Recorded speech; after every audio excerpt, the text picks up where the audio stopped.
नमस्कार मंडळी. बघा, महिन्यातून एकदा संकष्ट चतुर्थी येत असते. ती ज्या महिन्यामध्ये येते त्या तिथीला असं विशेष महत्त्व असतं. आज संकष्ट चतुर्थी आहे.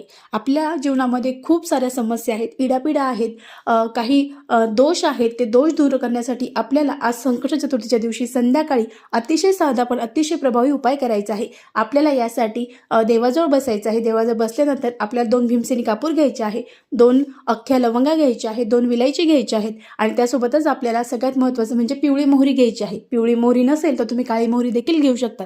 हे सगळं आपल्याला उजव्या हातामध्ये घ्यायचं आहे आणि हातामध्ये घेतल्यानंतर आपल्याला त्या हातामध्ये ठेवल्यानंतर 21 वेळेस ओम गण गणपते नमः, ओम गण गणपते नमः या मंत्राचा जप करायचा आहे. त्यानंतर आपली एक पंती घ्यायची आहे मातीची, त्यामध्ये ते सर्व टाकायचं आहे आणि देवाजवळ बसून ते प्रज्वलित करायचं आहे आणि देवाला सांगायचं आहे, माझ्या ज्याही इच्छा आहेत त्या पूर्ण होऊ दे, माझ्या आयुष्यात जीही इडापिडा आहे, ज्या समस्या आहेत त्या सर्व दूर होऊ दे. बघा, अतिशय साधा पण प्रभावी उपाय आहे, निश्चित करावा.